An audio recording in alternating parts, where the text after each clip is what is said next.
মা আর মেয়ের মধ্যে ফোনে কথা হচ্ছে। মা বলছে, জানো তোমার অমুক কাজিন, আমরা তার নাম দিলাম কাজিন এ, তোমার কাজিন এ সবসময় কাজিন বি সম্পর্কে বাজে কথা বলে। তার সমস্যাটা কি? কেন সে সারাক্ষণ কাজিন বি সম্পর্কে মন্দ কথা বলে? মেয়ে বলল, এটা নিয়ে চিন্তা করো না মা, সে তার ভালো ভালো আমলগুলো তাকে দিয়ে দিচ্ছে। কারণ কারো পেছনে কটু কথা বললে আখিরাতে নিজের ভালো কাজগুলো তাকে দিয়ে দিতে হবে, তাই এ নিয়ে কোনো চিন্তাই করো না মা। মেয়েটি আমাকে জিজ্ঞেস করলো, আমি যখন এভাবে বলি, এভাবে বলা কি ঠিক? আমি এই কথোপকথনটি শোনার পর বললাম, আচ্ছা তোমরা যখন এভাবে আলোচনা করছো যে কাজিন এ এরকম খারাপ কাজ করছে, তোমরাও তো তখন গীবত করে ফেলছো, কাজটা উল্টা হয়ে গেল না? এরপর আছে আরেক সমস্যা, তুমি কি অতি সহজেই বলে ফেলছো না যে চিন্তা করো না, আমরা আখিরাতে তার কাছ থেকে নিয়ে নিব?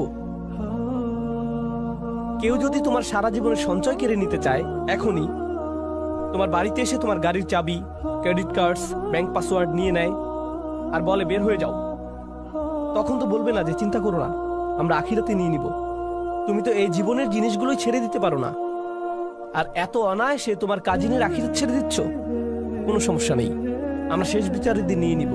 হয়তো আমরা একটু পেছনে সরে এসে বলতে পারতাম, না নিশ্চয়ই এই বিরোধের কোনো কারণ আছে, আমাদের এই চ্যালেঞ্জটাকে নিয়ে একটু নিয়ামতে পরিবর্তন করে ফেলতে হবে। কারণ আল্লাহ এই সম্পর্কগুলোকে বলেছেন নিয়ামত। আমার ছেলে, আমার কাজিন, আমার পরিবার, আমার শ্বশুরবাড়ি, এগুলো কেবল আছে মানেই নিয়ামত নয়, কেবল তাদের থাকাটাই নিয়ামত নয়। স্পষ্ট রূপেই এখানে শুধু তাদের বর্তমান থাকার কথাই বলা হচ্ছে না, তাদের সম্পর্কটা আমার সাথে কতগুলো অভিজ্ঞতার সমষ্টি, কতগুলো কথোপকথন এবং আদান প্রদানের সমষ্টি। কিভাবে আমি একে একটি নিয়ামতে পরিণত করব? মা কখনো জানতে চেয়েছো আমার কাজিনের এত রাগ কেন? নিশ্চয়ই কিছু ঘটেছিল। কখন ঘটেছে? ও তোমার মনে আছে ওই বিয়ের কথা, যেখানে অমুক অমুক ব্যাপারগুলো ঘটেছিল? ও তখন থেকেই সমস্যার শুরু। আমরা হয়তো তাদের দুজনকে নিয়ে একসাথে বসতে পারি এবং সমস্যাটার একটা সমাধান করতে পারি। আমরা হয়তো সমস্যাটার সমাপ্তিতে সাহায্য করতে পারি, এটাকে আরো বড় করার পরিবর্তে। এই নিয়ে পেছনে কথা না বলে, অভিযোগ না করে আমরা হয়তো সমাধানের একটা অংশ হতে পারি, যেন পরিবারটি আত্মীয়তার সম্পর্কের মাঝে যে নিয়ামত লুকিয়ে আছে তার অভিজ্ঞতা লাভ করতে পারে। আপনার পরিবারে যে মানুষগুলোর আগমন ঘটে, আমার পরিবারে যে মানুষগুলোর আগমন ঘটে, ভালো হোক বা মন্দ, আল্লাহ একটা উদ্দেশ্যকে সামনে রেখেই তাদেরকে আমাদের জীবনে পাঠিয়েছেন। তার সব কাজেই উদ্দেশ্য থাকে। মাঝে মাঝে আপনি আপনার ভাইকে দেখে ভাবেন, তুমি কিভাবে আমার ভাই? কখনো কখনো কিছু মানুষ তাদের বাবা মাকে দেখে ভাবে, সিরিয়াসলি তোমরা আমার বাবা মা? তোমাদের সাথে আমার তো কোনো মিলই নেই, কিভাবে তোমরা আমার মা বাবা? আপনি অবাক হয়ে ভাবেন, আমরা যদি একই পরিবারে না হতাম, আমার মনে হয় না তোমাদের সাথে আমি কিছু করতাম বা করার ইচ্ছা করতাম। কিন্তু আল্লাহ মানুষকে বিশেষ উদ্দেশ্যে একত্রিত করেন। তিনি ভালো করেই জানেন কাকে কার পরিবারে রাখতে হবে এবং কাকে কার সাথে জেনেটিক্যালি সংযুক্ত করতে হবে। এমনকি তিনি আপনার শ্বশুরবাড়ির ব্যাপারেও প্ল্যান করে রেখেছেন। ইন্না লিল্লাহি ওয়া ইন্না ইলাইহি রাজিউন। এর জন্যও তিনিই পরিকল্পনা করে থাকেন। এখন সবকিছুকে একটা বড় পরীক্ষা মনে হতে পারে, কিন্তু আমি যদি নির্দিষ্ট একটি দৃষ্টিকোণ থেকে আয়াতটি নিয়ে চিন্তা করি, আমাকে এখানে আশীর্বাদ খুঁজে পেতে হবে। আমি এখানে আশীর্বাদ খুঁজে পাবো না যদি আমি সবকিছুকে উদ্দেশ্যপূর্ণ দৃষ্টিতে না দেখি। সম্ভবত এই ঝগড়ার পেছনের উদ্দেশ্য আমাকে খুঁজে বের করতে হবে এবং সঠিক কাজটি করতে হবে, সঠিক কথাগুলো বলতে হবে, যেন এই বিরোধের নিষ্পত্তি হয়। আল্লাহ এমন মানুষদের নিয়ে কথা বলেছেন যারা সত্যিই তাকে বিশ্বাস করে। তিনি তাদের সম্পর্কেও বলেন যারা বিপরীতে ফাসাদ তৈরি করে। তিনি বলেন, তারা ছিন্ন করে ফেলে আল্লাহ যা অবিচ্ছিন্ন রাখার নির্দেশ দিয়েছেন। পারিবারিক বন্ধনগুলো অটুট রাখা সত্যিই কঠিন। স্বামী স্ত্রীর সম্পর্ক মজবুত রাখা কঠিন।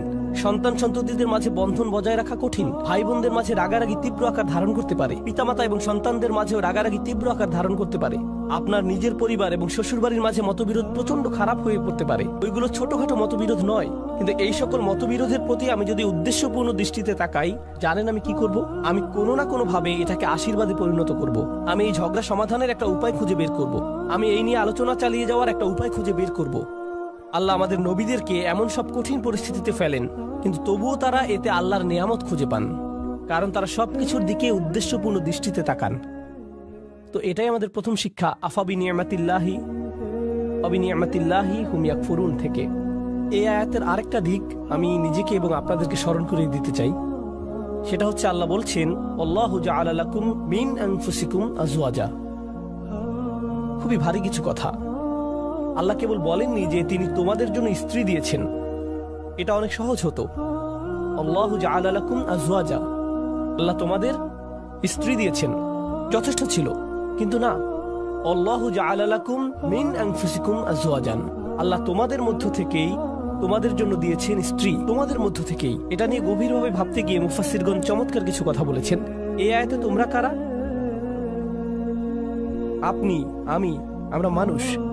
আরবিতে মানুষকে ইনসান বলা হয়। যা উনস এবং ইস্তিনাসের সাথে সম্পর্কিত। মানে এটি মমতা, আন্তরিকতা, ভালোবাসা আর সৌজন্যতার সাথে সম্পৃক্ত। এই অনুভূতিগুলো একজন মানুষের অন্তরে প্রদান করা হয়েছে। অন্যের অনুভূতির প্রতি শ্রদ্ধাশীল হওয়া, যেমন আল্লাহ তাআলা বলছেন কারো অনুমতি ছাড়া তার ঘরে প্রবেশ না করতে।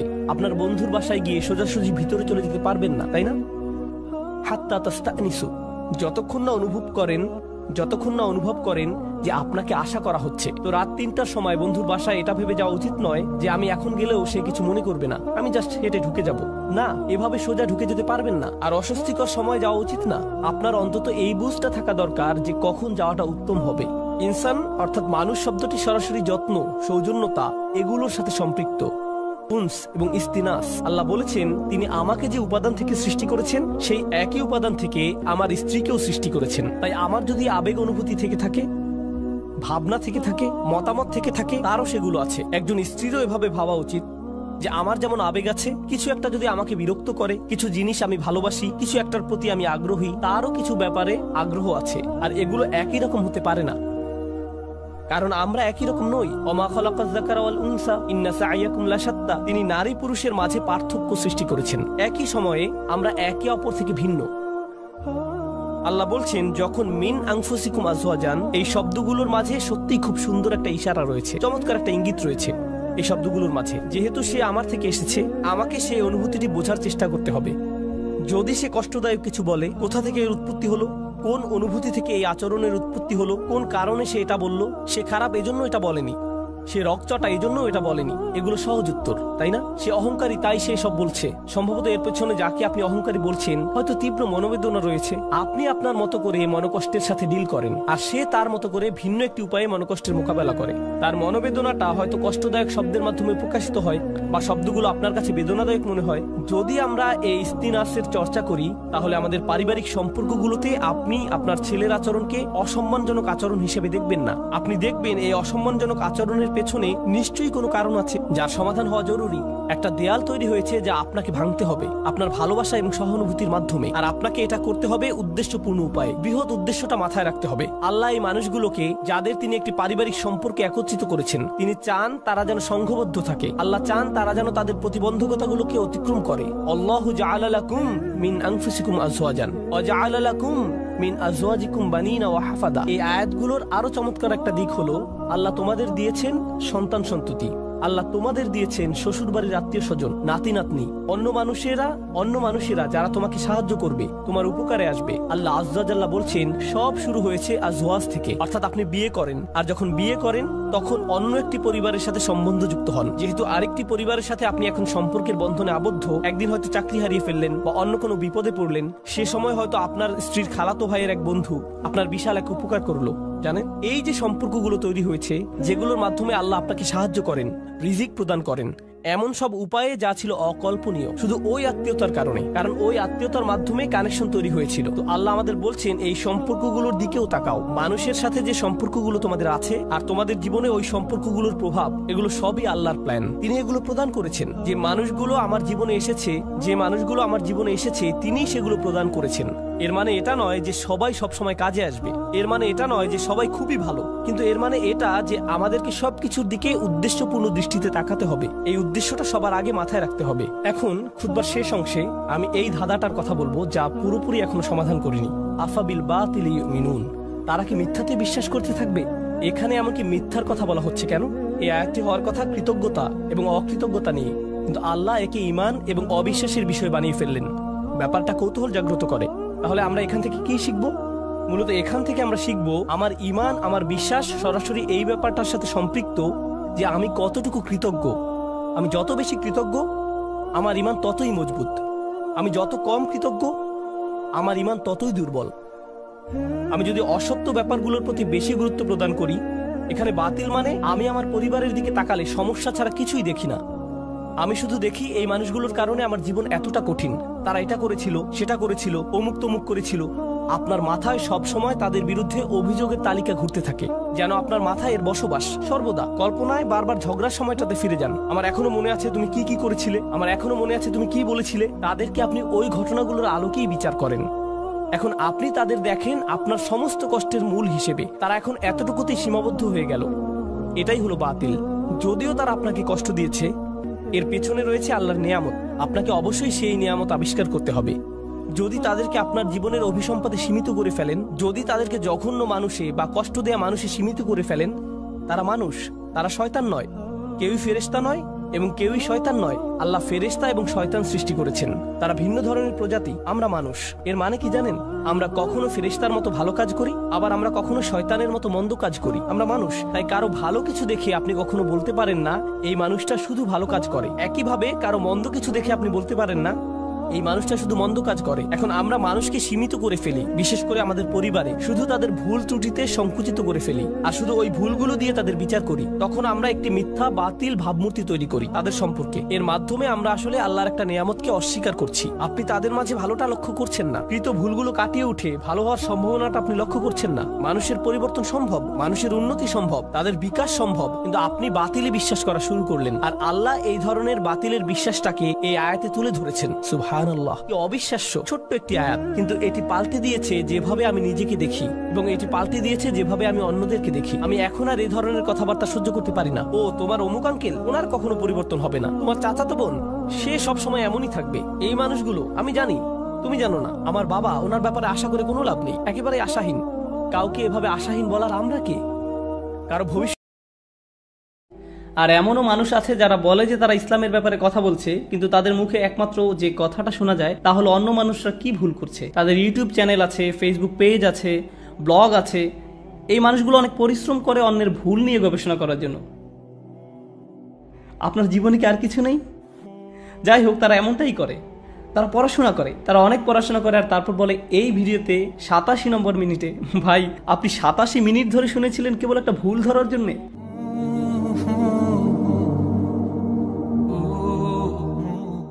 আল্লাহ সুবহানাহু ওয়া তাআলা বলছেন, উদউ ইলা সাবিলি রাব্বিকা বিল হিকমা ওয়াল মাউইযাতিল হাসানা ওয়াজাদিলহুম বিল্লাতী হিয়া আহসান। আল্লাহ বলছেন, মানুষকে ডাকো, তাদের আমন্ত্রণ জানাও তোমার রবের পথে। আমি আজকে এই আয়াতটির ব্যাখ্যা করব, আর আমার অনেক সময় লাগবে। আমি আগে আপনাদের বলে দিচ্ছি, আমি আপনাদের বলতে যাব না, মাত্র 5 মিনিট আছে, সেসব ভুলে যান। আজকে লম্বা সময় নিব, আমি আগেই জানিয়ে দিলাম। সবাই যাতে মানসিকভাবে প্রস্তুত থাকেন, কেউ যাতে না ভাবেন যে ও 9টা বেজে গেছে, বোধহয় তাড়াতাড়ি ছেড়ে দিবে। না না, আমি সংক্ষেপ করব না। আমি আজকে সংক্ষেপ করব না, এটা দীর্ঘ এবং একঘেয়ে হবে। তো তিনি বলছেন, তোমার রবের দিকে ডাকতে থাকো হিকমার সহিত। কেউ কি জানেন হিকমা মানে কি? জানলে জোরে বলুন। একটা হিন্ট দিচ্ছি, প্রজ্ঞা। সাবাস। হিকমা অর্থ হলো প্রজ্ঞা। আমি আজকে যে ব্যাপারে তর্ক করতে চাই তা হলো, অধিকাংশ সময় আমরা ইসলামের ব্যাপারে প্রজ্ঞা ছাড়াই কথা বলি। আর আমরা যখন প্রজ্ঞার ব্যবহার করি না, মানুষকে ইসলামের দিকে আনার পরিবর্তে আমরা কি করি? তাদেরকে ইসলাম থেকে দূরে সরিয়ে দেই। আর আপনি প্রজ্ঞার সহিত তখনই মানুষকে আল্লাহর পথে ডাকতে পারবেন যখন আপনি তাদেরকে সেই পন্থায় ডাকবেন যেভাবে আল্লাহর বইয়ে তাদেরকে ডাকা হয়েছে।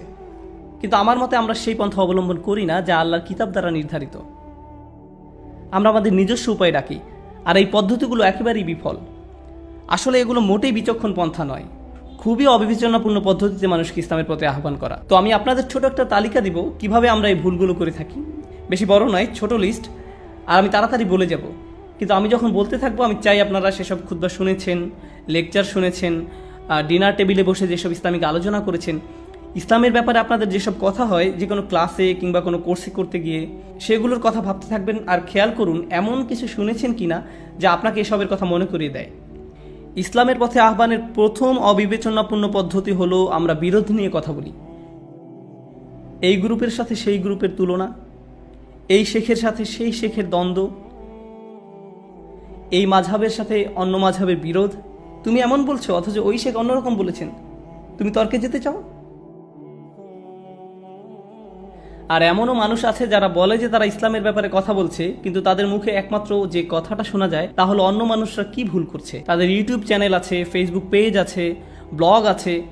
এই মানুষগুলো অনেক পরিশ্রম করে অন্যের ভুল নিয়ে গবেষণা করার জন্য। আপনার জীবনে কি আর কিছু নেই? যাই হোক, তারা এমনটাই করে। তারা পড়াশোনা করে, তারা অনেক পড়াশোনা করে, আর তারপর বলে এই ভিডিওতে 87 নম্বর মিনিটে, ভাই আপনি 87 মিনিট ধরে শুনেছিলেন কেবল একটা ভুল ধরার জন্যে? অসাধারণ। আপনার মনোযোগের দৃঢ়তা দেখে আমি অবাক হচ্ছি। এই ভাই এমন কথা বলেছেন, আস্তাগফিরুল্লাহিল আযীম। এই জন্যই এই ভাই আমাদের জন্য ফিতনা। সে মানুষকে জাহান্নামের দিকে ডেকে নিয়ে যাচ্ছে। ডাডা। এই আমার ব্লগের অ্যাড্রেস, এই উম্মাকে এই ভাই থেকে রক্ষা করার জন্য। এই কথাগুলো আপনার কাছে পরিচিত মনে হচ্ছে? মানুষ কারো কারো কাছ থেকে উপকৃত হলে আমার কারো নাম উল্লেখ করতে হবে না। আমি এসবের পরোয়া করি না। আর আমি নিজের ব্যাপারেও বলছি না, কারণ আমি সত্যি এসবের পরোয়া করি না। আমি ইউটিউব ভিডিওর নিচে কমেন্ট করি বিনোদনের জন্য। কিন্তু হয়তো এমন কেউ আছে যার থেকে আপনি উপকৃত হচ্ছেন। হয়তো আপনি মুফতি মেং থেকে উপকৃত হয়েছেন, যাকে আমি অত্যন্ত ভালোবাসি। খুবই কুল। শেষবার যখন আমি এখানে এসেছিলাম, পিস কনফারেন্স চলছিল। আপনাদের মধ্যে কেউ কেউ সেখানে উপস্থিত ছিলেন। আমি মুফতি মেংকের সাথে সময় কাটাচ্ছিলাম, আর আমি তাকে বলছিলাম, তবে এটা বলার আগে আমি আপনাদের আরেকটা গল্প বলতে চাই। এটা আমার সাথে এ পর্যন্ত দুবার ঘটেছে। আমি আটলান্টা জর্জিয়াতে ছিলাম। আমি এয়ারপোর্টে গেলাম, তখন এক সেনেগালিজ মহিলা আমাকে দেখে বললেন, আরে মুফতি মেং? আমি বললাম, না, আমি জানি আপনি মুফতি মেং, আপনি মিথ্যা বলছেন, মিথ্যা কথা বলছেন, আমি আপনার ভিডিও দেখেছি। না, আমি মুফতি মেং নই। না, আপনি মিথ্যা বলছেন, ওয়াল্লাহি আপনি মুফতি মেং। আমি আমার আর মুফতি মেংকের একটা ছবি বের করলাম আর তাকে দেখালাম, এটা হলো মুফতি মেং আর এটা আমি। ওহো, আপনি দেখতে অনেকটা তার মতন। আচ্ছা, ঠিক আছে।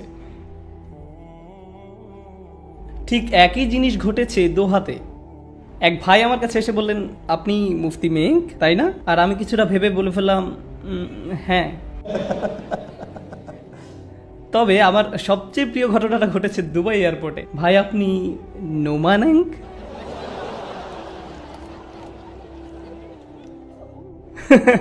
খুবই ভালো প্রশ্ন ছিল। হ্যাঁ, খুবই ভালো প্রশ্ন ছিল।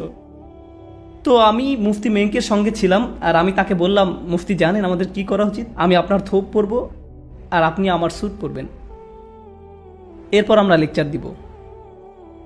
আর আমরা কাজটা করেই ফেলতাম, কিন্তু সময় ছিল না। তবে পরের বার আমি মুফতি মেংকের মতো পোশাক পরবো আর তিনি আমার মতন। তো এই আমি কথা বলছিলাম জ্ঞানের অভাব নিয়ে। যাই হোক, আসল বক্তব্যে ফিরে আসি।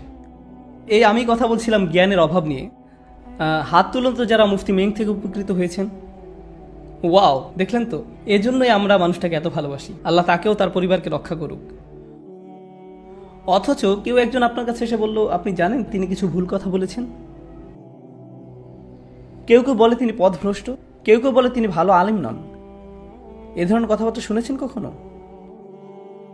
কখনো শুনেছেন এ ধরনের কথাবার্তা? কোথায় পান এসব লোকে বলা কথাগুলো? এটা তো রাসূল সাল্লাল্লাহু আলাইহি ওয়াসাল্লামের সুন্নাহ নয়, বরং এই যুগেরই মুসলিমদের সুন্নাহ হয়ে দাঁড়িয়েছে। যে মানুষটা অন্যদের কিছুটা উপকার করেছে, আপনার তার ব্যাপারে খুঁত ধরতেই হবে। আর আমি আপনাকে নিশ্চয়তা দিচ্ছি, আমি কিংবা অন্য যে কেউ যারা কখনোই এই মাইকটা ধরে কথা বলেছে, তাদের সবার মাঝেই ভুল রয়েছে, কারণ আমরা মানুষ। আপনি যদি আমাদের ভুল ধরতে চান, আমি নিশ্চয়তা দিচ্ছি আপনি সেটা খুঁজে পাবেন। নিশ্চিতভাবে আপনি ভুল পাবেন, কারণ আমরা সাধারণ মানুষ। আর আপনি যদি খুশিতে লাফিয়ে ওঠেন, ওহো এই তো ভুল পেয়েছি, অবশ্যই ভুল তো পাবেনই, সে কেবল একটা মানুষ, এতে কোনো কাজের কাজ আপনি করেননি। কিন্তু আমরা এটাকে বলি আমর বিল মারুফ ওয়ান নাহি আনিল মুনকার। আপনার সমস্যা কি? এটা আমর বিল কোনো কিছুই না। এর মানে হলো আপনার হাতে অনেক অবসর সময় আছে, আর আপনি জানেন না সময়টাকে কিভাবে ভালো কাজে লাগাতে হয়। মানুষের ভুল নিয়ে গবেষণা না করে নিজের আম্মুকে রান্না করতে সাহায্য করুন, নিজের ঘরটা পরিষ্কার করুন। কখনো নিজের মোজার গন্ধ শুকে দেখেছেন? সেগুলো পরিষ্কার করুন। জীবনে ভালো কিছু করুন, এসব করে আপনি কারো উপকার করছেন না। এটা ছিল প্রথম অবিবেচকের মতো আলোচনা। আর এতে করে মুসলিমদের কত শক্তি অপচয় হয়, কতটা শক্তি অপচয় হয় শুধু অমুকের বিরুদ্ধে তমুকের বিরুদ্ধে যুদ্ধের কারণে। কত শক্তি অপচয় হয়, অদ্ভুত। আর দ্বিতীয়ত, যে বিষাক্ত আলোচনা হয়, আমি একে জ্ঞানগর্ভ আলোচনা বলি না, এগুলো ইসলামের সম্বন্ধে বিষাক্ত আলোচনা।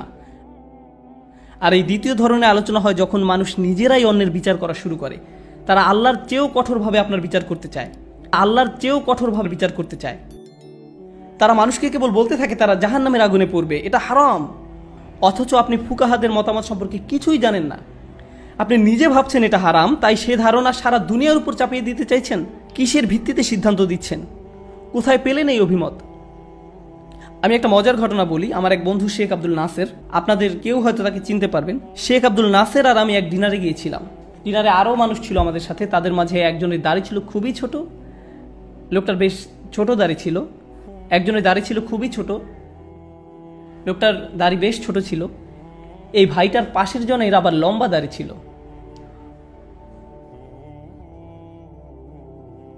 লম্বা দাড়িওয়ালা ভাইটা ছোট দাড়িওয়ালা ভাইটির দিকে তাকিয়ে বললেন, ভাই আপনার মুখটা তো হারাম। আর সে লোকটাকে ডিনারের টেবিলে অস্বস্তিতে ফেলে দিয়েছিল। আর আপনারা জানেন, যখন ফকিহ বিষয়ে আলোচনা হয় তখন আমি মুখ খুলি না, কারণ আমি ফকিহ নই, আমি আলিমও নই। কিন্তু শেখ আব্দুল নাসের আসলে একজন ফকিহ, আর তিনি তাদের কথা শুনছিলেন। বলা ভালো তাদের দুইজনেরই বয়স 20-এর বেশি নয়। ভাই আপনার মুখে এটা হারাম, হাদিসে বলা হয়েছে আপনার দাড়ি বড় করা উচিত। ঠিক তখন শেখ আব্দুল নাসের তার বারবিকিউ মাত্র মুখে তুলতে যাচ্ছিলেন, সেটা রেখে ছেলেটাকে সম্বোধন করলেন, ভাই আপনার এই হাদিসটা কোথায় পেয়েছেন? বুখারিতে আছে মনে হয়। কোন অধ্যায়ে? এই হাদিসের রাবিকে কে বর্ণনা করেছেন? কাদের কাছে বর্ণনা করেছেন? সাহাবারা হাদিসটি কিভাবে বুঝেছিলেন? তাবেঈগণ কিভাবে বুঝেছিলেন? ইমাম বুখারী নিজে হাদিসটির ব্যাপারে কি বলেছেন? ফাথুল বারীতে হাদিসটির কি ব্যাখ্যা করা হয়েছে? মালিকি মাযহাবে কি ব্যাখ্যা হয়েছে? শাফিঈ মাযহাবে কি ব্যাখ্যা হয়েছে? তখন সেই ভাই বলল, আপনি আমাকে অস্বস্তিতে ফেলছেন, দয়া করে অপমান করবেন না। শেখ বললেন, হ্যাঁ ঠিক, আমি আপনাকে অপমান করছি, কারণ আপনি ওই ভাইকে অপমান করেছিলেন। আপনি ঠিকমতো জানেন না, অথচ আপনি সব বিষয়ে হালাল কিংবা হারাম আখ্যা দিয়ে ফেলেন। আপনার কোনো যোগ্যতা নেই। আপনার গভীর আলোচনার মধ্যে দিয়ে যেতে হবে এটা বলার আগে যে মহান আল্লাহ কোনো কিছুকে নিষেধ করে দিয়েছেন। আপনার যথেষ্ট সচেতন থাকতে হবে, এটা কোনো ছোটোখাটো বিষয় নয়। তিলকা হুদুদাল্লাহ, এটা আল্লাহর নির্ধারিত পথ। আপনি সব কিছুকে এভাবে হারাম হারাম বলে ঘোষণা দিতে পারেন না। আর আপনি এটা বলে দিতে পারেন না কে জাহান্নামের আগুনে নিক্ষিপ্ত হবে, কে সঠিক পথে আছে আর কে পথভ্রষ্ট। আমি যে আয়াত নিয়ে কথা বলেছি এর শেষ দিকে আপনারা দেখবেন, ইন্না রাব্বাকা হুয়া আ'লাম বিমান দাল্লা আন সাবিলিহি, আপনার রব তিনিই জানেন কে পথভ্রষ্ট, আপনি নন। এই সিদ্ধান্ত দেওয়ার অধিকার আপনার নেই। কিন্তু আমরা খুব তাড়াতাড়ি মানুষকে বিচার করে ফেলি। আসলে আমরা মানুষকে বিচার করায় এতটাই দক্ষ যে মসজিদে ঢোকার সাথে সাথেই আমরা তার সম্পর্কে সিদ্ধান্তে চলে আসি। আপনি তার দিকে তাকিয়ে দেখেন, ও দাড়ি ছোট, তারপর টাকনুর দিকে তাকিয়ে দেখলেন, এতেই যা বোঝার বুঝে যান। কত জলদি আপনি মানুষকে জাহান্নামে পাঠিয়ে দিলেন। এটা খুবই ভয়ানক কাজ, মানুষের অন্তরে থাকা ইসলামকে বিচার করা। কেবল আল্লাহরই এই অধিকার আছে, তাদের বিচার করা আমাদের কাজ নয়। আমাদের এমন অবস্থানে রাখা হয়নি। তবে হ্যাঁ, যদি কেউ কোনো ভুল কাজ করে থাকে আর আপনি জানেন এটা অবশ্যই একটা ভুল, আপনি এ বিষয়ে খোঁজ নিয়ে দেখেছেন, আপনি নিশ্চিতভাবে জানেন যে এটা একটা ভুল, তাহলে আপনার উচিত ভদ্রভাবে তাকে সেই কাজ থেকে সরে আসার কথা বলা। আর হয়তো আপনার নিজ থেকে তাকে শুধরানোর দরকার নেই, অন্য কেউ তাকে সংশোধন করে দিলে ভালো হবে। আপনাকে কৌশল অবলম্বন করতে হবে। মাঝে মাঝে আপনি কারো সংশোধন করতে চাইলে তাতে উপকারের চেয়ে ক্ষতি বেশি। আমি যদি আমার বাবার ভুল সংশোধন করতে চাই, এতে ভালো কিছু হবে না, এটা ভালো পন্থা নয়। আমার উচিত আমার মায়ের সাথে কথা বলা, তারপর আমার মা আমার বাবার সাথে কথা বলবেন, এতে করে আমি কোনো ঝামেলায় পড়ব না। বুঝতে পারছেন আমি কি বলছি? মাঝে মাঝে আপনাকে প্রজ্ঞা ব্যবহার করতে হবে, সবসময় সরাসরি বলতে হবে এমন কোনো কথা নেই, এতে ভালো হওয়ার চেয়ে হয়তো খারাপই বেশি হবে। তো প্রথম বিষাক্ত কথা হলো ভেদাভেদ নিয়ে কথা বলা, যার ফলে মানুষ বিভক্ত হয়ে পড়ে, বিভিন্ন ধরনের গ্রুপ নিয়ে কথা বলা। দ্বিতীয়টা হলো মানুষকে অতিমাত্রায় বিচার করা। আর তৃতীয় ধরন হলো, জানি আমি একটু ইঙ্গিত দিয়েছি, আল্লাহর কিতাব এবং রাসূল সাল্লাল্লাহু আলাইহি সাল্লামের সুন্নাহ নিয়ে অগভীর আলোচনা, এসবের গভীরতা একেবারেই না যাওয়া। আমি আসলে কি বোঝাতে চাইছি, আপনি যদি একটা খুতবা শোনেন যেখানে 30টি আয়াত বর্ণনা করা হচ্ছে, 20টি হাদিস বলা হয়েছে, একের পর এক আয়াত হাদিসের পর হাদিস বলেই যাচ্ছে, প্রত্যেক আয়াতের পেছনে তাহলে কতটা সময় ব্যয় হলো? কয়েক সেকেন্ডের মতো, তাই না? সাথে সাথে পরবর্তী আয়াতে চলে গেলেন, এরপর অন্য আয়াত, অন্য হাদিস, আবার অন্য আয়াত। কতটা সময় বের করলেন যে কোনো একটা আয়াত সম্পর্কে গভীরভাবে চিন্তা করতে? খুবই অল্প সময়। এটা আপনার জন্য ভালো নয়, খুবই অল্প সময়, এটা আপনার জন্য ভালো নয়। কোরআনের প্রত্যেকটি আয়াত, রাসূল সাল্লাল্লাহু আলাইহি সাল্লামের প্রত্যেকটি হাদিস নিয়ে গভীরভাবে ভাবতে হবে।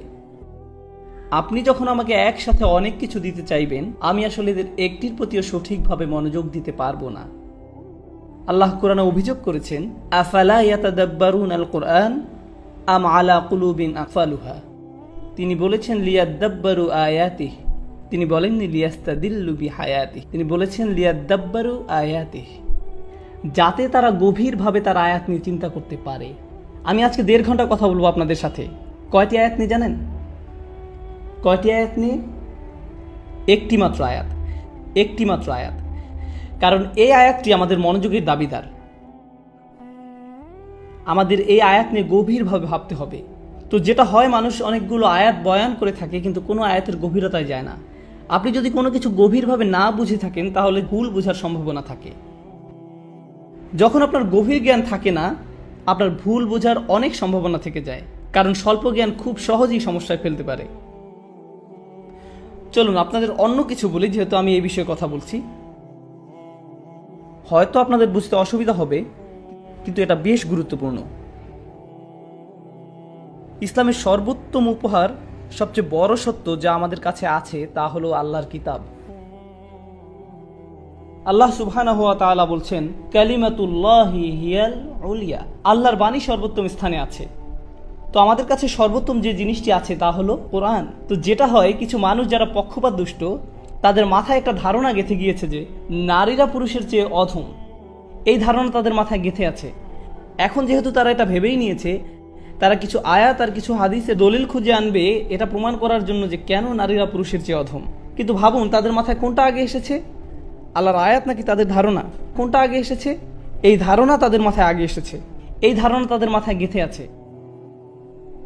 পরবর্তীতে তারা এসব আয়াত ব্যবহার করে তাদের ধারণাকে প্রমাণ করতে চেয়েছে। এটা সঠিক পন্থা নয়। আমরা আল্লাহর কিতাবে মনোনিবেশ করার আগে নিজ থেকে কোনো ধারণা পোষণ করব না। আল্লাহর কিতাবই বলে দিবে কিভাবে ভাবতে হবে। আমরা আগেই সিদ্ধান্ত নিব না কিভাবে আল্লাহর বইকে নিয়ে চিন্তা করতে হবে। বুঝতে পারছেন? এতে পক্ষপাতিত্ব হয়। যখন আপনি আগেই কোনো বিষয়ে সিদ্ধান্ত নিয়ে ফেলেছেন আর মাঝে মাঝে এসব মাত্রা ছাড়িয়ে যায়। কিছু মানুষ বলে সকল মুসলিমকে হত্যা করতে হবে। আমি প্রমাণ করে দেখাচ্ছি।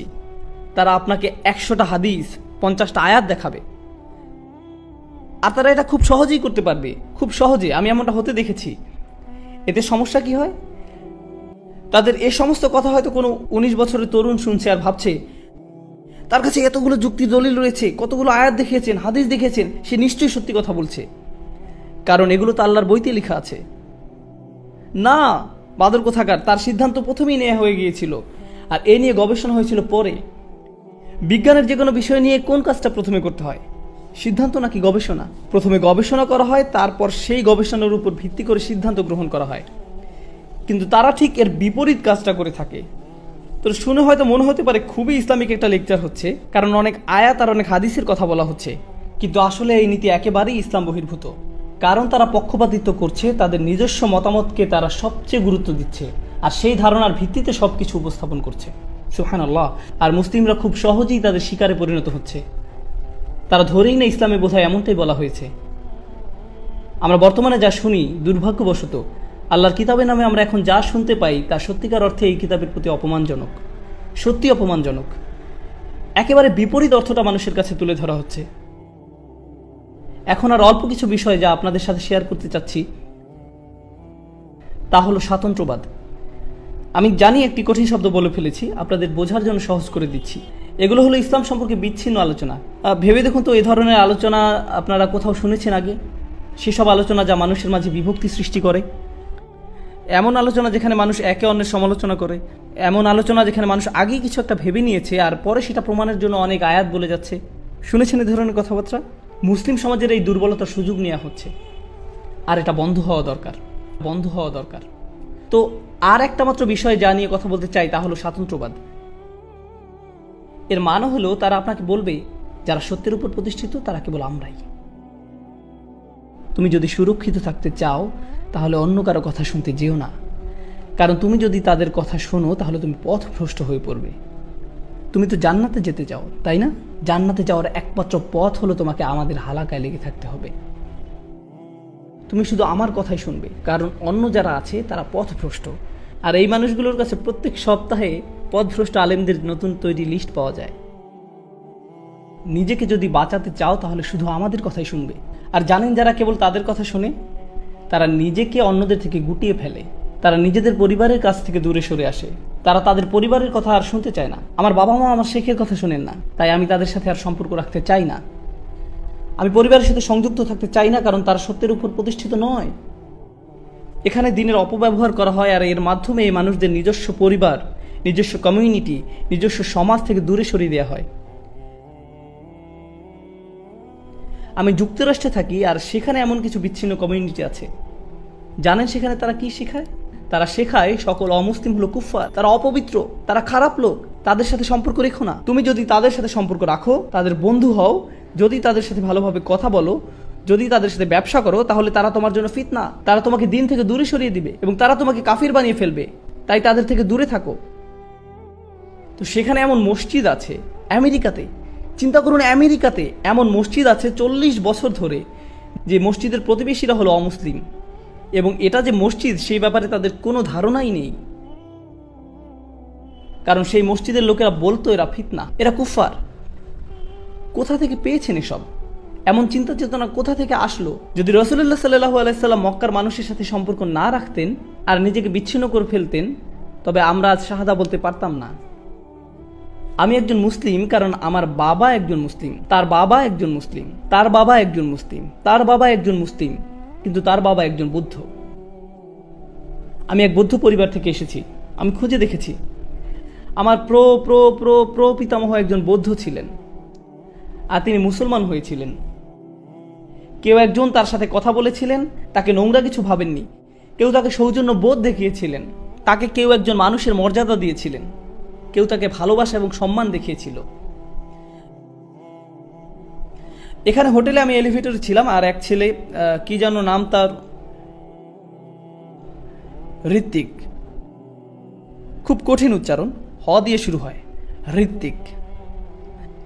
জানা কথা এটা কোনো মুসলিম নাম নয়, কিন্তু যেটা হয় আপনারা নেম প্লেটে নামটা পড়েন আর ভাবেন মুহাম্মদ লেখা আছে, তার মানে মুসলিম, আসসালামু আলাইকুম। কিন্তু হিন্দু নাম দেখলে বলেন থু। না, এমনটা উচিত নয়। আমি বললাম, ঋত্বিক, কি খবর আপনার? ভালো স্যার। কতদিন হলো কাজ করছেন? 4 মাস স্যার। চাকরি করতে কেমন লাগছে? খুব কঠিন। জানি, আসলেই খুব কঠিন। আর আমরা এভাবেই বন্ধু হয়ে গেলাম।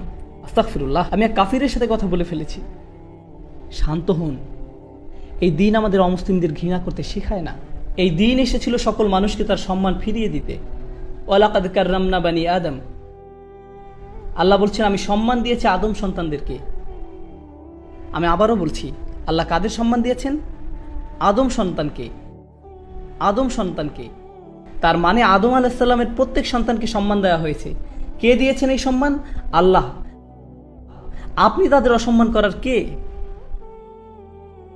আল্লাহ তাদের মর্যাদা দিচ্ছেন, অথচ আপনি দিচ্ছেন না। আর আপনার ধারণা ইসলাম আপনাকে বলেছে তাদের অসম্মান করতে, ইসলাম বলেছে তাদেরকে খারাপ ভাবতে। আপনি সেই আয়াতটি বুঝতে পারেননি যেখানে আল্লাহ মুশরিকদেরকে নাজাস বলেছেন। আয়াতটি কোথায় আছে, কখন বলা হয়েছে, কোন সূরায় বলা হয়েছে, কিসের প্রেক্ষিতে বলা হয়েছে, কিভাবে এর প্রয়োগ করতে হবে, আমরা এইসব কিছুই জানতে চাই না, কারণ আমরা শুধু উপরে উপরে দেখেই খুশি। গভীরভাবে এ নিয়ে ভাবতে চাই না কেউ। আমাদের এত সময় নেই। এগুলো সবই প্রজ্ঞার বিপরীত।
আজকের খুতবা শয়তানের দুটি আক্রমণ কৌশল নিয়ে। আমরা গত কয়েক সপ্তাহ যাবৎ মানব সৃষ্টির ইতিহাস নিয়ে কথা বলছিলাম, আর যখন আমাদের মূল আলোচনায় সূরা আরাফের আয়াতগুলো আসবে তখন আমরা এই ব্যাপারে কথা বলতে থাকব। আমি আপনাদের উৎসাহিত করব নিজে নিজে এই 7 নম্বর সূরা অধ্যয়ন করার জন্য। আদম সৃষ্টির এই ঘটনাটি সূরার একেবারে প্রথম দিকে আলোচনা করা হয়েছে। 20 থেকে 26 নম্বর আয়াতে পৌঁছলেই ঘটনার বর্ণনা পেয়ে যাবেন। এমনকি এর পূর্বেও এসেছে, তাই বেশি কিছু আপনাদের পড়তে হবে না। এভাবে নিজে নিজে পড়তে থাকলে এটা আপনার জন্য একটা ইন্টারেস্টিং ব্যাপার হবে। নিজে নিজে প্রশ্ন করতে শিখবেন বা কোরআন পড়াকালে নিজের উপলব্ধিগুলো নোট করতে পারবেন, কারণ এটা তো আমাদের এমনিতেই করার কথা। কোরআনের সাথে আমাদের সম্পর্ক নিয়ে আল্লাহ আযজা ওয়া জাল্লা কোরআনে বলছেন, আয়াতুল লিসাইলিন, এগুলো হলো এমন মানুষদের জন্য আয়াত যারা প্রশ্ন করে। কোরআন পড়াকালে আমাদের অন্যতম যে কাজটি করার কথা ছিল তা হলো প্রশ্ন করা। এই আয়াতগুলো থেকে, এই বক্তব্য থেকে, এই ঘটনা থেকে, এমনকি এই শব্দ থেকে আমি কী শিক্ষা গ্রহণ করতে পারি, কারণ আল্লাহ আমাদের এই সব কিছু দিয়েছেন আমাদেরকে পথ দেখানোর জন্য। ঠিক যেমন স্কুলের ক্লাসে যে ছাত্র সবচেয়ে কম প্রশ্ন করে সেই ক্লাস থেকে সবচেয়ে কম উপকার পায়, আর যে ছাত্র শিক্ষককে বেশি বেশি প্রশ্ন করতে থাকে তার মন ক্লাসের পাঠের সাথে সবচেয়ে বেশি জড়িত থাকে, আর এ ধরনের ছাত্ররাই বিভিন্ন বিষয়ে বোঝার ক্ষেত্রে বেশি উন্নতি লাভ করে। আমরা আল্লাহকে আমাদের শিক্ষক হিসাবে গ্রহণ করে নিয়েছি। তিনি বলছেন আল্লামাল কুরআন, তিনি কোরআন শিক্ষা দিয়ে থাকেন, ফলে আমরা তার ছাত্র। শয়তানের যে 4টি আক্রমণের কথা বলা হয়েছে, আজ আমি তার 2টা নিয়ে কথা বলবো। গতবার আমরা বলেছিলাম, শয়তান বলেছিল আমি অবশ্যই তাদের সামনে থেকে তাদের আক্রমণ করব। তারপর সে বলছে ওয়ামিন খালফিহিম, তাদের পেছন থেকে। তাহলে এই 2 প্রকারের আক্রমণ নিয়ে এই সপ্তাহে আমি কথা বলবো, আর ইনশাআল্লাহ পরবর্তী সপ্তাহে আলোচনা করব কিভাবে সে ডান এবং বাম পাশ থেকে আক্রমণ করে। কিন্তু আজকে আমি সম্মুখভাগ এবং পশ্চাৎ দিক থেকে আক্রমণের কথা বলবো। তো চলুন প্রথমে এই সম্মুখভাগের আক্রমণ কৌশল নিয়ে কথা বলা যাক। তো এর জন্য আরবি বাক্যাংশ হলো মিন বাইনি আইদিহিম, আর এর আক্ষরিক অনুবাদ হলো তাদের হাতের সামনে, আর এটাকে ইংরেজিতে বলি ইন ফ্রন্ট অফ দেম। কিন্তু এর দ্বারা আসলে আরও অনেক কিছু বোঝায়। যদি 2 হাত প্রসারিত করেন তাহলে 2 হাতের মাঝে তার সব কিছু এই মুহূর্তে আপনার সামনে আছে। এমন নয় যে জিনিসগুলো আপনার কাছ থেকে অনেক দূরে, জিনিসগুলো আপনার সামনেই। সামনে যদি অগ্রসর হতে চান তাহলে আপনাকে পাশ কেটে যেতে হবে, সরাসরি এড়িয়ে যাওয়া সম্ভব নয়। মোট কথা যদি সাধারণ ভাষায় বলতে যাই, শয়তান বলল আমি একেবারে তাদের মুখের সামনে গিয়ে দাঁড়াবো, আমি তাদের একেবারে সামনে থাকব এবং সরাসরি আক্রমণ করব। এখন এই আক্রমণ কৌশল কিভাবে কাজ করে? শয়তানকে তো আর আমরা দেখতে পাই না, তার কণ্ঠও শুনতে পাই না, আমরা জানি না সে দেখতে কেমন, আমরা এর কিছুই জানি না। তাহলে সামনের দিক থেকে সে কিভাবে আক্রমণ করে? আপনি যদি কোরআন জুড়ে মিন বাইনি আইদিহিম বাক্যাংশের ব্যবহার অধ্যয়ন করেন তাহলে একটা ব্যাপার শিখতে পারবেন। কোরআন এর দ্বারা এমন সব বিষয় নিয়ে কথা বলছে, চোখ খুললেই চারপাশে যা কিছু দেখতে পান, আপনার পরিবার পরিজন, বন্ধু বান্ধব, পরিবেশ পরিস্থিতি, আকর্ষণীয় জিনিস, অনাকর্ষণীয় জিনিস, এমন একটি পৃথিবী আপনার সম্মুখে বর্তমান। আর মানুষ মাত্রই আবেগপ্রবণ, তার সামনে যা আছে সেটাই সে পেতে চায়। আল্লাহ আযজা ওয়া জাল্লা সূরা কিয়ামায় বলছেন বাল ইউরিদুল ইনসানু লিয়াফজুরা আমামা, বরং মানুষ তার সামনের জীবনেও পাপ করতে চায়। মানুষ তার সামনে যা আছে তাতেই ঝাঁপিয়ে পড়তে চায়। অনেক আগে যখন আমি ইউনিভার্সিটিতে মার্কেটিং পড়তাম তখন আমাদেরকে ভোক্তার আচরণ পড়ানো হতো। সুপার শপগুলোতে যদি যেয়ে থাকেন দেখবেন দুধ এবং ডিম একেবারে দোকানের শেষ দিকে রাখা হয়। কেন? অনেকেই দোকানে যায় শুধু দুধ এবং ডিম কেনার জন্য। তাহলে যৌক্তিকভাবে তো এগুলো দোকানের একেবারে সামনের দিকে থাকার কথা, কিন্তু পিছনে কেন রাখা হয়? কারণ তারা মানুষের ইম্পালসিভ আচরণের সুযোগ নিতে চায়। তারা সামনের দিকটা সুইস রোল, চকলেট কেক সহ নানান রকমের অপ্রয়োজনীয় জিনিস দিয়ে সাজিয়ে রাখে, কারণ আপনি সামনে যা পান তাই আপনার ঝুড়িতে নিতে চান। মানুষের আবেগ এমনই। শয়তান মানুষের এই আচরণের সুযোগ নিতে চায়। জীবন চলার পথে অনেক কিছুই আপনার সামনে এসে পড়বে, তখন শয়তান আপনাকে বলবে আরে এমন কি আর হবে, অল্প একটু উপভোগ করো, এটা তো খুব বেশি খারাপ না। সে আপনাকে ভবিষ্যতে এই কাজের কি পরিণতি হবে তা নিয়ে ভাবতে দিবে না। সে চায় এই মুহূর্তে তোমার সামনে কি আছে তা নিয়ে চিন্তা করো। আজকের দিনে ব্যাপারটা উপলব্ধি করা আরও অনেক সহজ, কারণ আমরা ডিজিটাল যুগে বাস করি। যা কিছুই আপনি দেখতে চান, যার দিকে আপনি তাকাতে চান, শুনতে চান, ক্রয় করতে চান, সবই আপনার আঙুলের আগায়। তাৎক্ষণিকভাবে জিনিসগুলো আপনি পেতে পারেন। এমনকি যদি কোথাও যেতে চান এই মুহূর্তেই গাড়ি নিয়ে বের হতে পারবেন। আপনার মাথায় যে চিন্তাই আসে না, যে আকাঙ্ক্ষায় বাস্তবায়ন করতে চান না কেন, আপনি সাথে সাথে তার পিছনে ছুটতে পারেন। পরিণতি নিয়ে ভাবতে চান না। তো অনেক মানুষ যারা বিভিন্ন পাপে জড়িয়ে পড়ে, তাদের যদি জিজ্ঞেস করেন কেন তুমি পাপে জড়াও, তারা বলবে না যে আমি পাপী হতে চাই, তারা বলবে আমি আসলে বিষয়টি নিয়ে ভাবতে চাই না, আমি এটা নিয়ে চিন্তা করতে চাই না। আপনি যদি তাদেরকে এর পরিণতি মনে করিয়ে দিতে চান, তারা বলবে আমাকে এসব নিয়ে ভাবতে বলো না। এমন অনেক ডাক্তারের কথা জানি যারা ইমার্জেন্সি রুমে চাকরি করেন, তারা শুক্রবার রাতে বহু বাজে ঘটনা দেখতে পান। মানুষ তাদের প্রাত্যহিক জীবনের সমস্যা থেকে বেরিয়ে এসে একটু মুক্তি পেতে চায়, তাই তারা শুক্রবার রাতে মদ পান করে। তারপর ইমার্জেন্সি রুমে আপনি যেসব ভয়ানক দৃশ্য দেখতে পান তার অনেকগুলো এই মদ পানের সাথে সরাসরি জড়িত। কারণ এই মানুষগুলো চিন্তা করতে চায় না যে আমার আগে বহু মানুষের জীবন নষ্ট করেছে এই মদ। না, আমি এটা নিয়ে ভাবতে চাই না, আমার ক্ষেত্রে এমনটি ঘটবে না। আমি শুধু এই মুহূর্তে মজা পেতে চাই, আমি এখন মাতাল হতে চাই, ফলাফল নিয়ে ভাবতে চাই না। আর শয়তান আপনার কাছ থেকে প্রথমে এটাই আশা করে, আপনার সামনে যা আছে তার মাঝেই ঝাঁপিয়ে পড়তে আপনাকে প্ররোচনা দিবে। এর আরেকটা অর্থ হলো বস্তুগত জিনিস। অন্য কথায় সে চায় আমরা যেন এমন সব জিনিস নিয়ে আচ্ছন্ন হয়ে পড়ি যা দৃশ্যমান। আপনি সর্বদা গাড়ি নিয়ে চিন্তা করেন, আপনার শারীরিক সৌন্দর্য নিয়ে ভাবতে থাকেন, বারবার আয়নার সামনে গিয়ে নিজেকে চেক করেন, আমাকে দেখতে কেমন দেখায়, আমাকে কেমন দেখায়, আমার ওজন কত, কোন ড্রেসে আমাকে ভালো দেখাবে, এটাতে নাকি ওটাতে। সারাক্ষণ এভাবে বস্তুগত জিনিস, দৈহিক সৌন্দর্য বা নানা রকম পণ্যদ্রব্য এগুলো নিয়ে আপনি আচ্ছন্ন থাকেন। আবার বিভিন্ন ব্র্যান্ডের জিনিস নিয়েও মানুষ আচ্ছন্ন হয়ে পড়ে, নিজের কোন জিনিসটা অন্যদের দেখাবে তা নিয়ে সারাক্ষণ ভাবতে থাকে। কেউ কেউ সুন্দর বাড়ির প্রতি আচ্ছন্ন হয়ে পড়ে, ভাই আমি ভাড়া বাসায় থাকি, যেভাবেই হোক আমাকে নিজের বাড়িতে উঠতে হবে। এটাই এখন আমার সামনে বর্তমান। প্রতিবেশীদের সুন্দর বাড়িগুলোর সামনে দিয়ে যাওয়ার সময় স্বয়ংক্রিয়ভাবে চলার গতি তার থেমে যায়, অবাক হয়ে তাকিয়ে থাকে, কল্পনার রাজ্যে হারিয়ে যায়, মনে মনে ওই বাড়িতে বাস করতে থাকেন। আর শয়তান আপনার কাছ থেকে এটাই আশা করে। সাধারণভাবে এই জিনিসগুলো কামনা করা কিন্তু খারাপ কিছু নয়। আর একটা ব্যাপার স্মরণে রাখার জন্য আপনাদের মনোযোগ আকর্ষণ করছি। সূরাতুন নাসে আল্লাহ আমাদেরকে শয়তান সম্পর্কে বলছেন, আল্লাযী ইউওয়াসউইসু ফি সুদুরিন নাস। সে মানুষের বুকের মধ্যে কুমন্ত্রণা দেয়। মানুষের আবেগ অনুভূতি প্রকাশ করতে আরবিতে সুদূর শব্দটির ব্যবহার দেখা যায়। আল্লাহ বলছেন ওয়াসফি সুদুর কওমি মুমিনিন, এবং মুসলমানদের বুকসমূহ শান্ত করবেন।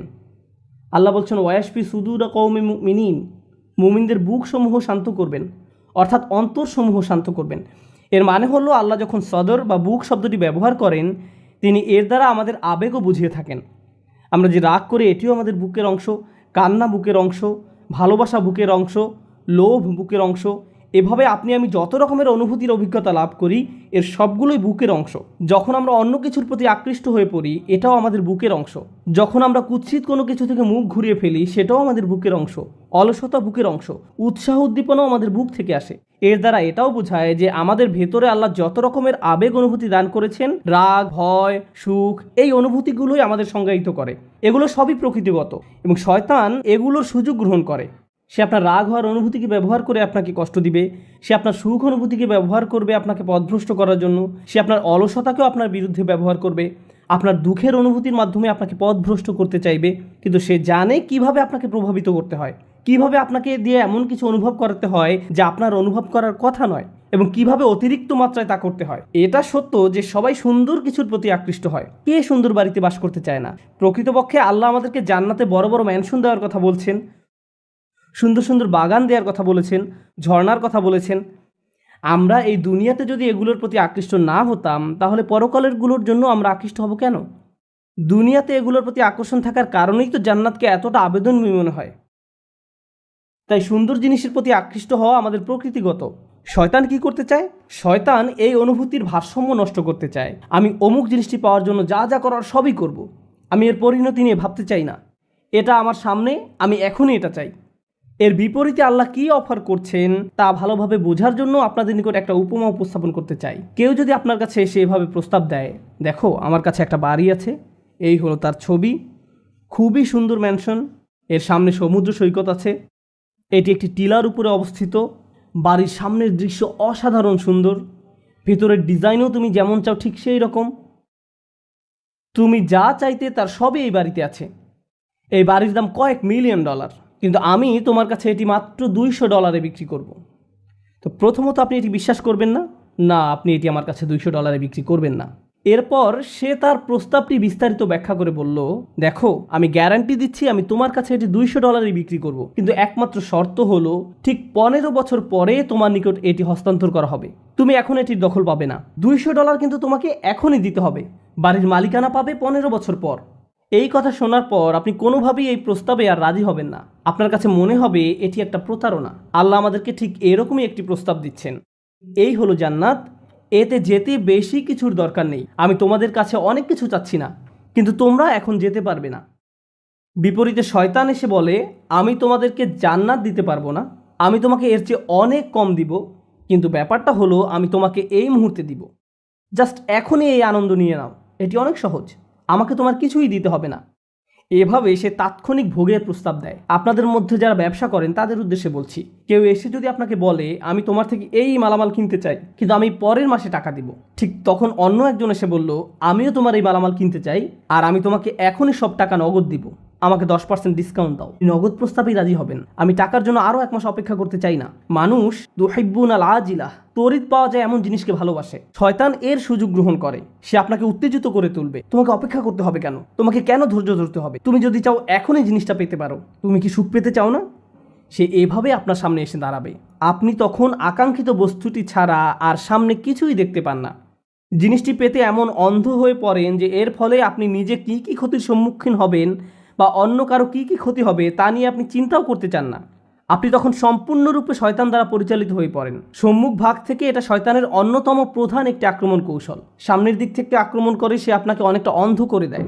মিমবাইনি আইদিহিম, এর আরেকটা অর্থ হলো ভবিষ্যৎ। কিছু যদি আপনার সামনে এসে পড়ে, যেমন ট্রাফিক জ্যামে আটকা পড়েছেন আর বিশাল এক ট্রাক একেবারে আপনার সামনে উপস্থিত, তখন ট্রাফিক জ্যামটি কত লম্বা তা আপনার পক্ষে বুঝে ওঠা সম্ভব নয়। আপনি এদিক ওদিক কাত হয়েও সামনের দিকটা দেখতে পারবেন না, কারণ ট্রাকটি এত বিশাল আকারের যে এটি সামনের দিকটা সম্পূর্ণ ব্লক করে ফেলেছে। যখন কিছু একটা আপনার একেবারে মুখোমুখি এসে দাঁড়ায়, আপনি দূরের কিছু আর দেখতে পান না।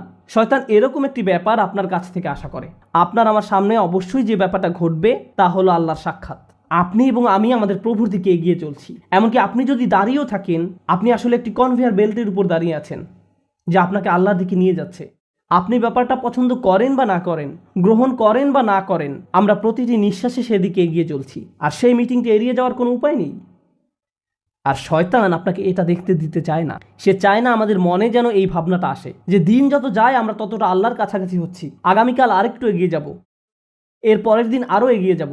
ভবিষ্যতের ব্যাপারে শয়তান চায় আল্লাহর সাথে যে আপনার সাক্ষাৎ হবে এটা নিয়ে যেন চিন্তা না করেন, বরং সে চায় আপনার বন্ধুদের সাথে সাক্ষাৎ নিয়ে যেন আপনি চিন্তামগ্ন থাকেন, বা ছুটির দিনে কোথাও একত্রিত হওয়া নিয়ে, ভালো কোনো সময় নিয়ে, এই শুক্রবারে আমরা কি করব, পরের ছুটির দিনে কি করব। ভবিষ্যতের ব্যাপারে সে চায় নিকট ভবিষ্যৎ নিয়ে যেন চিন্তা করেন আর দীর্ঘমেয়াদী ভবিষ্যতের কথা যেন ভুলে যান।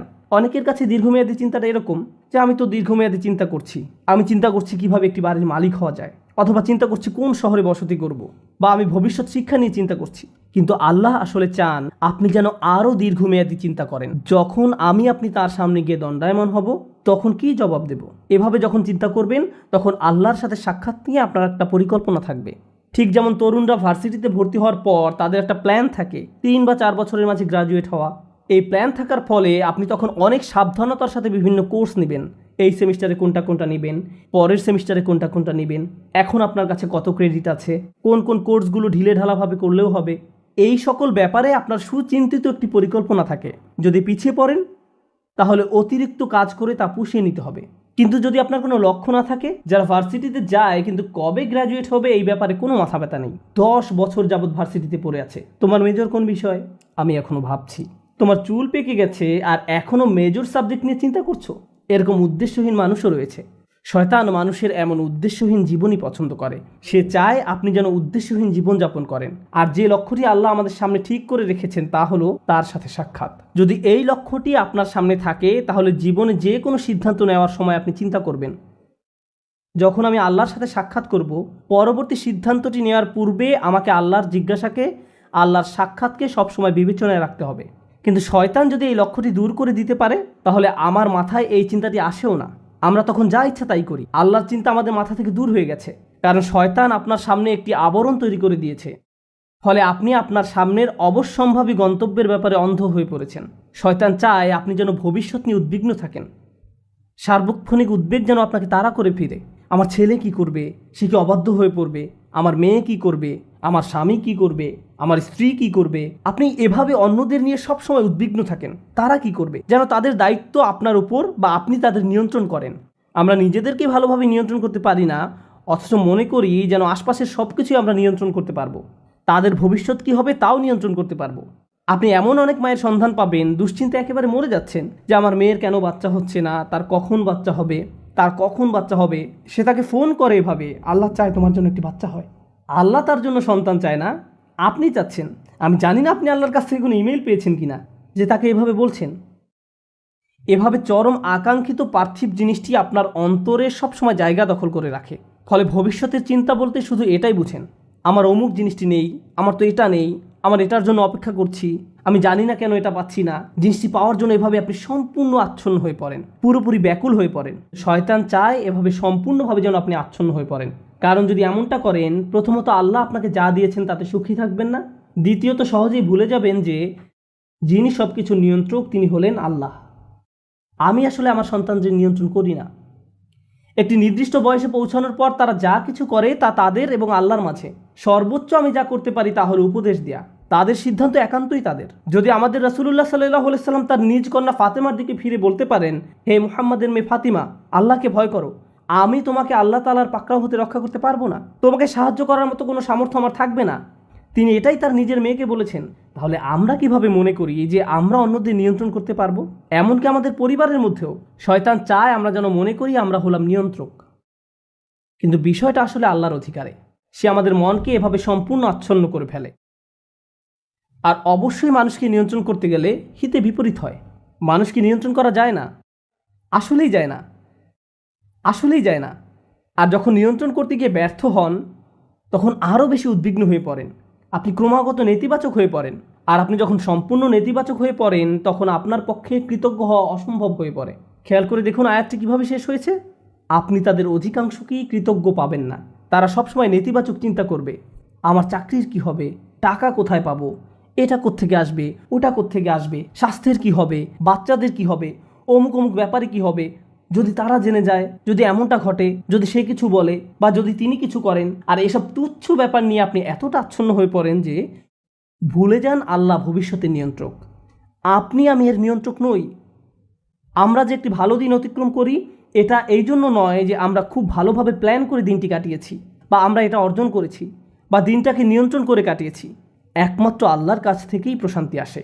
আমাদের শরীর যে সঠিকভাবে কাজ করছে এবং এখানে শুক্রবারে জুমার নামাজের জন্য যে এসে বসে আছি, আল্লাহই আমাদের এই শক্তি সামর্থ্য দিয়েছেন। আর আমরা এটা ভুলে যাই। আমরা মনে করি ভবিষ্যতের সব কিছু আমরা নিজেরাই সমাধান করে ফেলতে পারবো। শয়তান এই কাজটাই করে। সে আপনাকে এই ধারণা দিয়ে বিভ্রান্ত করে ফেলে যে ভবিষ্যৎ আমাদের নিয়ন্ত্রণে। শয়তানের আরও একটি বড় অস্ত্র হলো ভবিষ্যৎ সম্পর্কে আপনাকে হতাশ করে দেয়া। আরে কোনো কিছুতেই কাজ হবে না, পূর্বের কোনো পরিকল্পনাই তো কাজে আসেনি, তুমি সব সময় ব্যর্থ হবে, তোমার কপালে শুধু ব্যর্থতাই আছে। এভাবে নিজের সম্পর্কে এত হতাশ এবং নেতিবাচক হয়ে পড়েন যে আপনি শুধু নিজের সম্পর্কে হতাশাজনক মনোভাব পোষণ করেন না, বরং এই হতাশা সংক্রামক হয়ে পড়ে। যেমন কেউ যদি পরীক্ষায় পাশ করে আসে, আপনি হয়তো তখন বলে বসেন, পাশ করলে কি হবে, চাকরি পাবে না, পারিবারিক ঐতিহ্য, কী বা করার আছে। এটা শয়তানের দুঃখবাদ বা হতাশার একটা অংশ। সে আপনার কাছ থেকে এটাই আশা করে। কারণ কেউ যদি সবসময় এভাবে দুঃখ এবং হতাশায় নিমজ্জিত থাকে, তাহলে কিভাবে সে আল্লাহর প্রতি আশা ধরে রাখবে? কোন অন্তর নিয়ে তারা আল্লাহর নিকট দোয়া করবে? যদি তারা ইতোমধ্যেই পরাজয় স্বীকার করে নেয়, তাহলে কোনো কিছুই আর কাজ করবে না। তখন আল্লাহর নিকট থেকে তাদের আর কোনো প্রত্যাশা থাকে না। আল্লাহর সাথে আমাদের সবচেয়ে গুরুত্বপূর্ণ সম্পর্ক হলো তার নিকট দোয়া করা, তার নিকট আশা করা। আর আপনি নিজেই কিনা এই সম্পর্কটা কেটে দিলেন, আশাহীন হয়ে গেলেন। শয়তানের সংজ্ঞাই হলো সে আশাহীন, হতাশ। আর সে চায় আপনিও তার মতো আশাহীন হয়ে পড়েন। এভাবে মানুষকে সে সম্মুখ ভাগ থেকে আক্রমণ করে। মানুষ জীবনে বিভিন্ন লক্ষ্যবানে ছুটে চলবে, এটাই স্বাভাবিক। আর এক্ষেত্রেও শয়তানও আমাদের বিভ্রান্ত করে ফেলে। এটাও তার সামনের দিক থেকে আক্রমণের কৌশলের অংশ। আমি সামনের দিক থেকে আক্রমণের বর্ণনা দিতে গিয়ে অনেক লম্বা করে ফেলছি। আজ যদি পেছনের দিক থেকে আক্রমণের কথা নাও বলতে পারি, সমস্যা নেই, আমি একটু সময় নিয়ে বিষয়গুলোর উপর আলোকপাত করতে চাই। তো মানুষের উদ্দেশ্যমুখী জীবনযাপন করার কথা। মানুষ আত্মোন্নয়নের জন্য লক্ষ লক্ষ টাকা খরচ করে বিভিন্ন সেমিনারে অংশগ্রহণ করে, কারণ তারা অনুপ্রাণিত হতে চায়। এগুলো ভালো জিনিস, এগুলো আসলেই শক্তিশালী জিনিস। কিন্তু শয়তান কি চায় জানেন? আপনাদের একটি উদাহরণ দিচ্ছি। পর্বতারোহীদের দেখবেন তারা হুক নিয়ে উপরের দিকে ছুঁড়ে মারে। আপনি যদি আপনার হুক 20 ফিট উপরে নিক্ষেপ করেন, আপনি কেবল ততটুকু উপরেই পৌঁছতে পারবেন। আপনি যদি 30 ফিট উপরে হুক নিক্ষেপ করেন, তাহলে 30 ফিট উপরে পৌঁছতে পারবেন। শয়তান চায় আপনি যেন আপনার হুক খুবই অল্প দূরত্বে নিক্ষেপ করেন। সে চায় আপনি যেন আপনার হুক শুধুমাত্র টাকা কামানোর জন্যই নিক্ষেপ করেন। অমুক পরিমাণ টাকা অর্জন করতে পারলে আমার জীবন সফল। তখন আপনি সারাক্ষণ এই চিন্তায় মগ্ন থাকেন, মনে হয় যেন যদি এই লক্ষ্য অর্জন করতে পারেন তাহলে সব কিছু ঠিক হয়ে যাবে। একবার যদি এই লক্ষ্য অর্জন করতে পারি তাহলে জীবনটা আশ্চর্য রকম সুন্দর হয়ে যাবে। আপনি যখন সেই লক্ষ্যের কাছাকাছি পৌঁছে যান বা উদ্দেশ্য অর্জন করে ফেলেন, আরও 30টা সমস্যা এসে হাজির হয়। শয়তান চায় আপনি যেন ছোট লক্ষ্যের পিছনে ছুটে জীবন অতিবাহিত করে ফেলেন, আর এই নিম্নতর উদ্দেশ্য অর্জনে এতটাই নিমজ্জিত থাকেন যে অন্য কিছু আর চোখেও পড়ে না। আমার আপনার জীবনে বিভিন্ন লক্ষ্য থাকার কথা, আমার স্বাস্থ্য নিয়ে লক্ষ্য থাকার কথা, আমার ক্যারিয়ার নিয়েও লক্ষ্য থাকার কথা, শিক্ষা নিয়ে লক্ষ্য থাকা উচিত। একটা ব্যাপার মনে রাখুন, এই লক্ষ্যগুলো আসলে আপনার জীবনের মূল উদ্দেশ্য নয়। এগুলো আসলে বড় একটি গন্তব্যে পৌঁছার মাধ্যম মাত্র। আমরা যদি ভুলে যাই আমরা এই পৃথিবীতে এসেছি একটি সীমিত সময়ের জন্য, এখানে চাকরি পাওয়া আমাদের মূল উদ্দেশ্য নয়, টাকা কামাই করা আমাদের উদ্দেশ্য নয়, এই পৃথিবীতে বাড়ির মালিক হওয়া আমাদের উদ্দেশ্য নয়, কারণ একদিন আমরা এর সব কিছু ছেড়ে চলে যাব। এই দুনিয়াতে আমাদের উদ্দেশ্য হলো ভালো কিছু করা, আমাদের নিজেদের জন্য ভালো কিছু করা এবং এমন ভালো কিছু পেছনে রেখে যাওয়া যা আমাদের মৃত্যুর পরেও কাজে লাগবে। এই উদ্দেশ্যে আমাদের এই দুনিয়াতে রাখা হয়েছে। এই ব্যাপারটা যদি আপনার মাথায় থাকে তাহলে আপনার শিক্ষা যদি আপনাকে ভালো কিছু করার দিকে নিয়ে যায়, আপনার বাড়ি যদি আপনাকে ভালো কিছু করতে সাহায্য করে, আপনার গাড়ি আপনাকে ভালো কিছু করার দিকে নিয়ে যায়, তাহলে এগুলোর একটি উদ্দেশ্য আছে। এগুলো নিজে উদ্দেশ্য নয়, কিন্তু শয়তান এগুলোকেই আপনার উদ্দেশ্য বানিয়ে ফেলতে চায়। ভাই, আমার লক্ষ্য হলো অমুক অমুক মডেলের গাড়ির মালিক হওয়া, আমি বুঝে গেছি এটাই আমার লক্ষ্য। এটা আসলে কোনো লক্ষ্য নয়, এটা একটা বস্তুগত জিনিস মাত্র। আর এই জিনিসটি শেষ হতে শুধু একটি অ্যাক্সিডেন্টই যথেষ্ট। যে বাড়িটি নিয়ে আপনি এত বেশি মগ্ন হয়ে আছেন, শুধু একটি ভূমিকম্প এটি ধ্বংস করে দেওয়ার জন্য যথেষ্ট। একবার আগুন লাগলেই শেষ। এই জিনিসগুলো আর এমন কি, এগুলো আসে আর যায়। দওফা তলিবু আল মাতলুব। শয়তান এভাবে আমাদের মনকে এসব তুচ্ছ বিষয়ে নিমজ্জিত করে রাখে। এর ফলে আমরা ভুলে যাই যে আল্লাহ আমাদেরকে বৃহত্তর উদ্দেশ্য নিয়ে সৃষ্টি করেছেন, কিন্তু সে আমাদের সামনের দিকে থেকে আক্রমণ করে ক্ষুদ্র বিষয়ে আচ্ছন্ন করে রাখে। ফলে আমরা আমাদের সৃষ্টির উদ্দেশ্যের কথা ভুলে যাই। শয়তানের সামনের দিক থেকে আক্রমণ করা নিয়ে সর্বশেষ যে কথাটি বলতে চাই, আপনাদের অনেকের কপালে হয়তো সামনে অনেক টাকা আছে, আবার কারো কারোর জন্য জীবন হয়তো অনেক বড় বড় চ্যালেঞ্জ অপেক্ষা করছে, আল্লাহ জানেন। কারো কারো জীবন হয়তো অনেক সুখ অপেক্ষা করছে, আল্লাহ জানেন, আমরা জানি না। কিন্তু একটা বিষয় আমরা সবাই জানি, সবারই সময় রয়েছে। কারো হয়তো কয়েক সেকেন্ড, কারো হয়তো কয়েক বছর, কারো হয়তো কয়েক দশক সময় হাতে আছে। কিন্তু একটা ব্যাপারে আমরা নিশ্চিত যে আমাদের সবারই হাতে সময় আছে। শয়তান যখন আপনাকে সম্মুখ ভাগ থেকে আক্রমণ করে, সে চায় আপনি যেন আপনার সময়কে কোনো মর্যাদা না দেন। সে চায় ভালো কাজ করার সময় আসলে আপনি যেন এইভাবে ভাবেন যে আরে ভাই, আমার হাতে এখন অনেক সময় আছে, ভালো কাজ করার জন্য এত তাড়াহুড়ার কি আছে। কিন্তু যদি প্রবৃত্তির কোনো কামনা চরিতার্থ করতে হয় তাহলে সাথে সাথে করতে হবে। প্রতিবার নামাজের সময় আপনার সাথে ঠিক এমনটাই ঘটে। জোহরের সময় যখন আসে, মসজিদ থেকে আজানের শব্দ ভেসে আসে, আপনার ঘড়ির অ্যালার্ম বেজে ওঠে, মোবাইলের অ্যাপ থেকে আজানের শব্দ শোনা যায়, আপনি তখন কি করেন? পজ বাটন টাচ করেন, নিজেকে এভাবে বলেন মাত্র তো আজান দিল, নামাজের এখনো অনেক বাকি আছে। আর ভিডিও গেম খেলতে হলে এখনই, সিনেমা নাটক দেখতে হলে এখনই, কিন্তু নামাজ পড়তে হলে সময় বাকি আছে, এখনো অনেক সময় বাকি আছে। ভার্সিটিতে ক্লাসের ফাঁকে যদি আপনি কিছুটা সময় পেয়ে থাকেন, ব্যাগে কোরআন আছে, তখন ইচ্ছা করলে ব্যাগ খুলে কোরআন পড়তে পারেন। পরে, এখন না, আমি তো পড়বো কিন্তু এখন না। কিন্তু যে কোনো তুচ্ছ, অর্থহীন, বাজে কাজ ফেসবুক বা ইনস্টাগ্রামে স্ক্রল করতে করতে কখন যে 30-40 মিনিট পার করে দেন টেরই পান না। এমনকি ক্লাসের জন্য কখনো কখনো দেরি হয়ে যায়। অর্থহীন কাজের জন্য ঠিকই সময় বের করে নিলেন, এর কারণ হলো শয়তান চায় আপনি যেন আপনার সময়কে কোনো মূল্য না দেন। সে চায় আপনি যেন আপনার মূল্যবান সময়কে অর্থহীন কাজে ব্যয় করে নষ্ট করে ফেলেন। এভাবে আপনার সময় নষ্ট করার মাধ্যমে সে আপনার ভবিষ্যৎ ধ্বংস করে দেয়। তারপর যখন জীবনের একটা পর্যায়ে এসে পেছনে ফিরে দেখেন, তখন ভাবেন ভাই, আমি জীবনে কত সময় যে অযথা কাজে ব্যয় করে নষ্ট করেছি। এরপর জীবন নিয়ে হতাশ হয়ে পড়েন। এই খেলাটাই শয়তান আমাদের সাথে খেলে। এভাবে শয়তান বিভিন্ন কৌশলে সামনের দিক থেকে আমাদের আক্রমণ করে।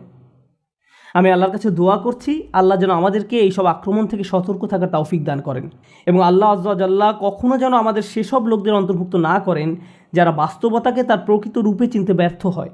রাসূলুল্লাহ সাল্লাল্লাহু আলাইহি সাল্লাম বলছেন, ও আল্লাহ, আমি চাই আপনি আমাকে বাস্তব বিষয়সমূহ আসলেই যেমন তেমনভাবেই দেখান।